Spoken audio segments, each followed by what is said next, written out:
Hola, buenas tardes a todos. Bienvenidos o bien hallados, porque ustedes llevan aquí ya desde las 4 de la tarde.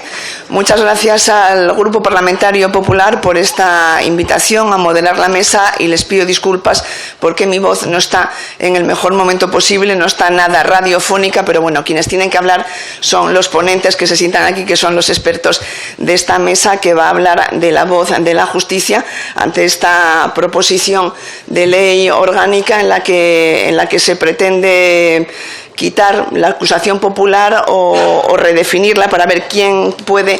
personarse en la acusación popular y defender a la ciudadanía española. Les voy a hacer una presentación y luego ya empiezan ellos a hablar de este tema tan interesante. Tenemos en primer lugar con nosotros a Jorge Rodríguez Zapata, magistrado emérito del Tribunal Constitucional. Lo fue entre 2002 y 2011, fue magistrado del Supremo y letrado mayor del Consejo de Estado. Es académico de número de la Real Academia de Doctores de España desde 2021 y actualmente preside su sección de Derecho. Fue también letrado del Consejo de Estado y del Tribunal Constitucional y ha obtenido múltiples premios, becas y reconocimientos a lo largo de su carrera. Tenemos también con nosotros en esta mesa a María Jesús del Barco, que los periodistas que visitamos Plaza de Castilla con asiduidad la conocemos bastante bien. Es juez decana de Madrid y presidenta de la Asociación Profesional de la Magistratura, la asociación mayoritaria de jueces, y lleva ya más de 20 años dentro de la carrera judicial. Julio Banacloche es catedrático de Derecho Procesal y vicerrector de la Complutense de Madrid, doctor en Derecho, licenciado en Filosofía y Ciencias de la Educación, en Ciencias Políticas y Sociología. Tiene publicados múltiples libros y también múltiples publicaciones de jurisprudencia y artículos de prensa. Y también está con nosotros en esta mesa José Miguel de la Rosa, fiscal de sala del Tribunal Supremo, fiscal jefe de la Secretaría Técnica de la Fiscalía General del Estado entre 2015 y 2018 y delegado de la Asociación de Fiscales en los órganos centrales de la Fiscalía. Es también la asociación mayoritaria de la carrera fiscal y también es experto en asuntos de menores. Pues ya sin más, para que podamos tener luego un pequeño debate y un pequeño intercambio de opiniones, les cedo la palabra a ellos y comenzamos por el señor Rodríguez Zapata. Buenas tardes y muchas gracias. Bueno, buenas tardes. Muchas gracias, presentadora. Muchas gracias al Grupo Parlamentario Popular que ha invitado, doña Cayetana Álvarez de Toledo. Estoy encantado de estar aquí con ustedes, aunque la ocasión para estar aquí no sea para estar encantado, porque el tema que nos ocupa es un tema complicado. Y sin más preámbulos voy a pasar a hacer algunas consideraciones sobre este tema. Consideraciones que, en fin, que voy a procurar que sean de técnica constitucional, no políticas. Con consideraciones políticas se podrían hacer muchas, pero de técnica constitucional también se pueden hacer muchas, porque esta proposición de ley orgánica forma parte de un proceso de deterioro, esperemos que no irreversible, de la democracia parlamentaria española, y es un proceso que no sabemos qué daño producirá a la democracia parlamentaria. El primer embate, el embate más fuerte, ha sido el de la ley de amnistía, que hoy ya está en el Boletín Oficial del Estado y está en vigor, la Ley 1/2004, pero esta proposición de ley orgánica pues es disparatada, y es totalmente disparatada. Es tan disparatada que, para exponerles brevemente mi opinión sobre ella, yo creo no voy a hacer lo mismo que hizo el legislador. Decía don Manuel Alonso Martínez que, echándose en los brazos de la lógica al legislador que regule la acusación popular, bueno, pues no se ha echado en los brazos de la lógica el redactor o los redactores de esta proposición de ley, y tampoco lo voy a hacer yo. No voy a seguir un orden lógico, voy a seguir un orden crítico, de mayor a menor capacidad de daño en lo que es esta proposición de ley orgánica. ¿Cuál es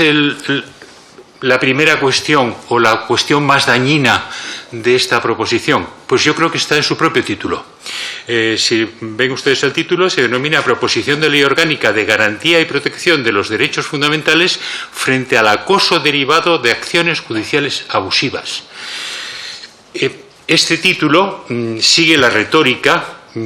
que muy utilizada en Sudamérica y que en España ya empezamos a estar acostumbrados a ella, del ya denominado lawfare,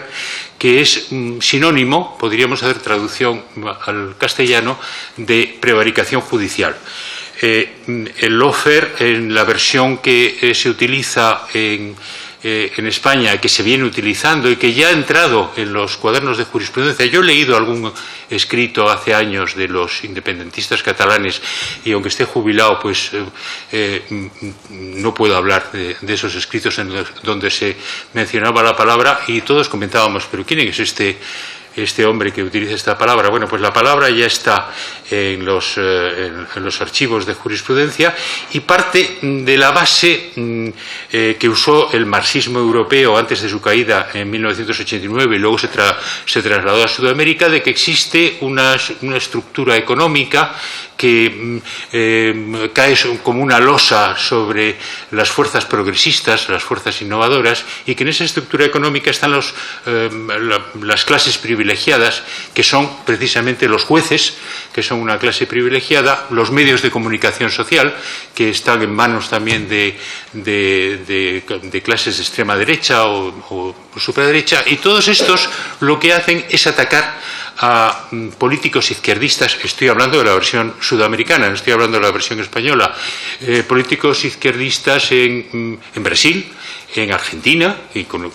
incluso con un supuesto intento de magnicidio que luego no quedó en nada, en Bolivia, en Ecuador, etcétera, que resultaron afectados, según lo que decían los medios de comunicación, por casos supremos de corrupción, en los que cayeron gobiernos, no voy a mencionar nombres, pero todos ustedes lo conocen, y entonces todos estos casos eran falsos, estos políticos izquierdistas no estaban corrompidos, sino los que estaban corrompidos son los jueces, que son los que merecen ir a la cárcel, no los políticos, y las fuerzas económicas privilegiadas que luchaban contra los jueces. Por citar un solo caso, el caso de la constructora brasileña Odebrecht, produjo una serie de condenas en muchos países de Sudamérica y eso se ha trasladado a España. La primera mención del lawfare está en la Ley Orgánica de Amnistía, donde se decía que para recuperar la normalidad política serían unas comisiones de investigación que pudieran investigar situaciones comprendidas en el lawfare o la judicialización de la política. Ese es el término que se utiliza, y las declaraciones que todos lamentamos y todos conocemos en el Parlamento y fuera del Parlamento, pues han dado lugar, por ejemplo, a que exista ya un auto, el auto de la Sala Segunda del Tribunal Supremo, de 20 de junio de 2024, ponente Sánchez Melgar, donde archiva, curiosamente, a pesar de que sea... Bueno, no es una manifestación de lawfare esto, pero archiva una denuncia por delito de amenazas contra jueces y magistrados nombrados con sus nombres por una serie de individuos que se mencionan, y dice que no hay un delito de amenazas del artículo 169 del Código Penal, pero sí que dice que hay manifestaciones que deben ser tachadas de falta de respeto y de consideración ante los magistrados a los que se refiere y frente a uno de los poderes del Estado en general, como es el Poder Judicial. Y esto no es delictivo, hacer manifestaciones de falta de respeto y de consideración de los magistrados, rechazar la posición de un magistrado como hacían fuerzas terroristas antiguamente, diciendo que el magistrado no está cumpliendo con sus funciones. Esto era delictivo en España hasta el año 1995, era el tipo de delito de desacato. que habría que reintroducir en nuestro derecho. En el derecho anglosajón, el contempt of court, el desprecio a la Corte, la falta de respeto, la no consideración de la Corte da lugar en Estados Unidos, en todos los países del common law, da lugar a condenas hasta 2 años de prisión. Bueno, pues esto la denominación de la proposición de ley como de acoso judicial, ese término de acoso judicial es el término típico del lawfare, que no solamente se manifiesta en el título desgraciado de esta proposición, sino que se manifiesta en circunstancias que todos tenemos muy presentes. Segunda cuestión importante, en orden de carácter dañino, la disposición transitoria única de la ley. La disposición transitoria única de esta proposición de ley dice literalmente que las modificaciones realizadas en la Ley de Enjuiciamiento Criminal y en la Ley Orgánica del Poder Judicial se harán de aplicación a los procesos en curso en el momento de la entrada en vigor de la presente ley, así como a los que comiencen con posterioridad a dicho momento. Esto es un disparate. Es un disparate desde el punto de vista del derecho procesal, porque como todos los juristas que estamos aquí sabemos, el derecho procesal jamás tiene efecto retroactivo, nunca tiene efecto retroactivo, y aunque la ley procesal se aplica en forma inmediata, así lo establecen las disposiciones transitorias de la Ley de Enjuiciamiento Civil, así lo establecen las disposiciones transitorias del Código Civil, cuando el efecto retroactivo de la ley significa la pérdida de derechos para una de las partes en el proceso, como sería en este caso, en caso de que prosperase este disparate y perdiesen la condición de parte los que han ejercitado la acusación popular y están constituidos en la acusación popular después de la formulación de querella, pues sería un atentado que viola las normas del juicio justo, viola la tutela judicial efectiva y viola, por supuesto, el artículo 125 de la Constitución, que es una minucia a la que luego me referiré. Tercera cuestión en orden de importancia. Esta proposición de ley vacía de contenido lo que es un derecho procesal penal básico en España. Se dice que España es una excepción en derecho comparado porque es un país donde el artículo 125 de la Constitución dice literalmente: los ciudadanos podrán ejercer la acción popular,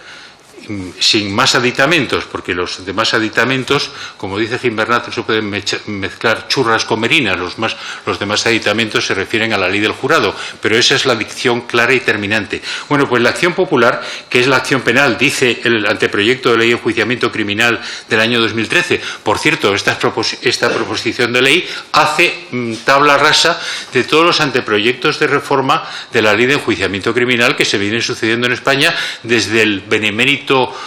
Pacto de Estado por la Justicia del año 2001 y con comisiones como la comisión de 2011, 2013, 2020, eso no ha existido. Esas circunstancias pues son circunstancias que el que redactó la proposición de ley no ha tenido en cuenta. Por ejemplo, el anteproyecto de ley orgánica de enjuiciamiento criminal de 2013, en el artículo 69, decía que la acción popular es la acción penal interpuesta por persona que no ha resultado ofendida ni perjudicada por el delito y puede ser ejercida con plena autonomía, cosa que niega la proposición de ley, respecto de las partes acusadoras. ¿Qué es la acción popular? La acción popular, expresada en términos de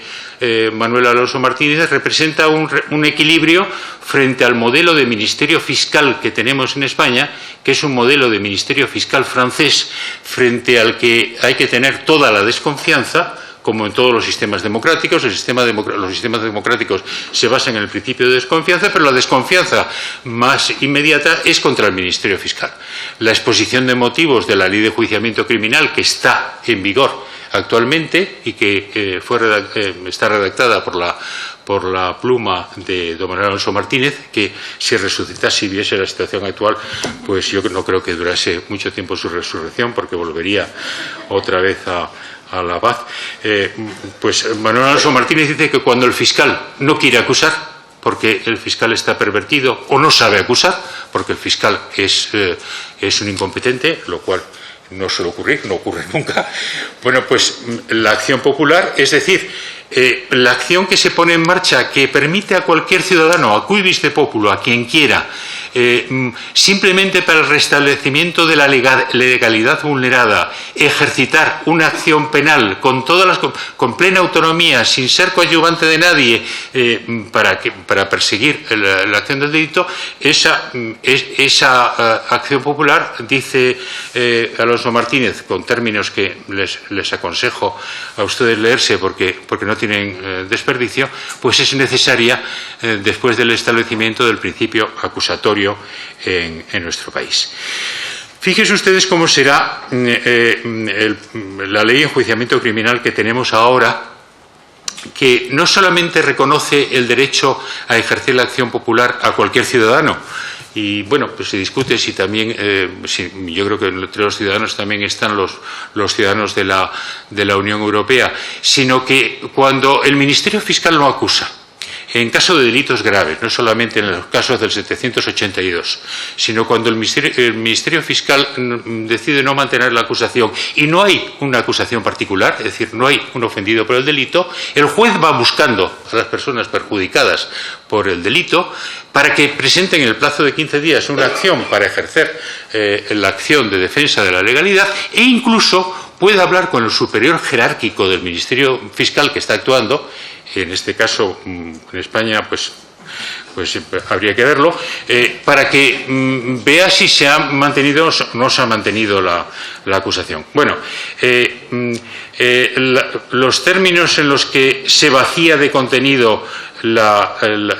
acusación popular son clarísimos.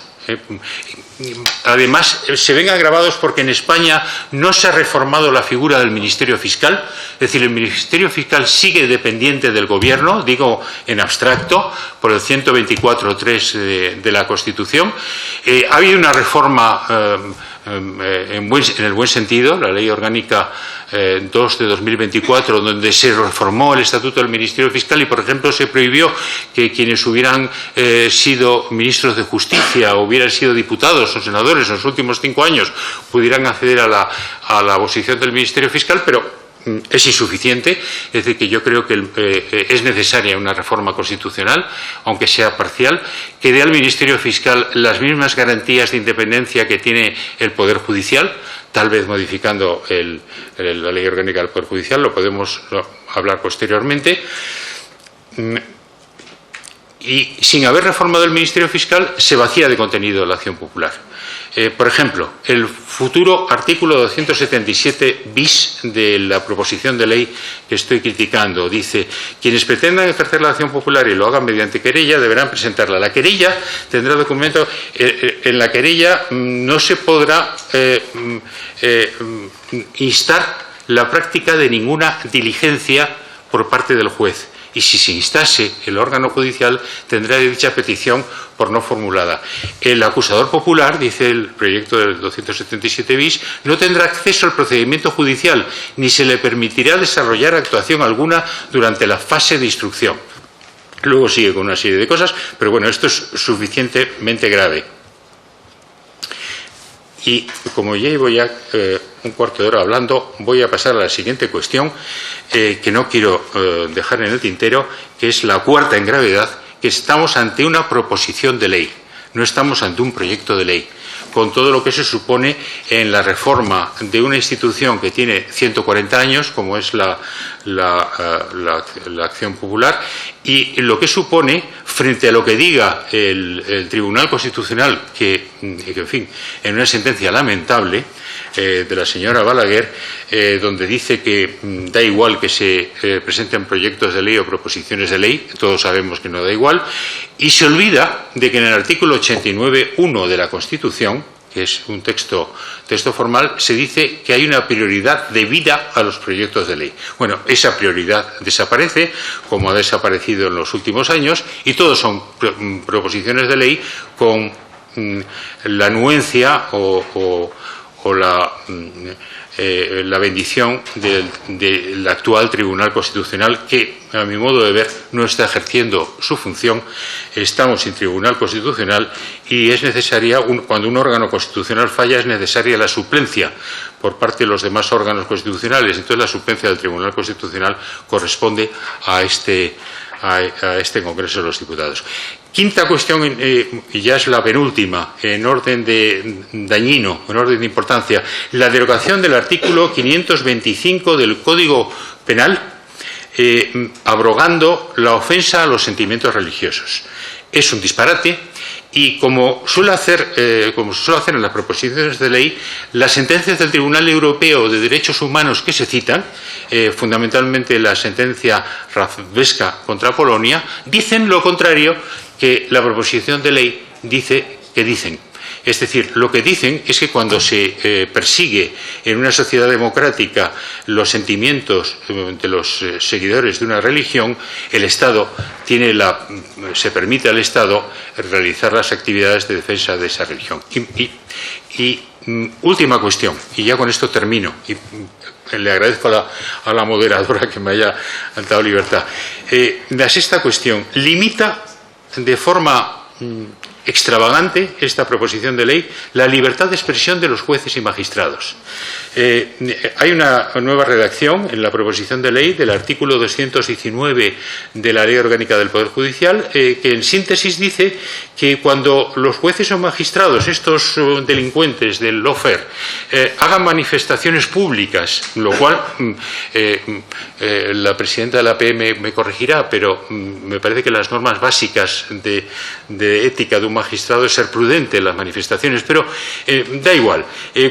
Cuando se hagan esas manifestaciones públicas invocando la condición de juez o magistrado o sirviéndose de esta condición, podrán ser recusados los magistrados. Esto va en contra de los principios básicos que rigen el comportamiento de los magistrados dentro de la Unión Europea. Los jueces españoles son jueces españoles, pero también son jueces de la Unión Europea. Y uno de los principios básicos estando en activo, no digamos cuando se recupera la libertad plena de opinión, como yo he recuperado en este momento, pero estando en activo, cualquier magistrado en activo de cualquier país democrático de la Unión Europea tiene la obligación de defender públicamente lo que es la división de poderes y lo que es la independencia del Poder Judicial. Y frente a esto se opone esta proposición, que yo creo que no debe ser tomada en consideración conforme al artículo 126, me parece que es, del reglamento del Congreso. Muchas gracias.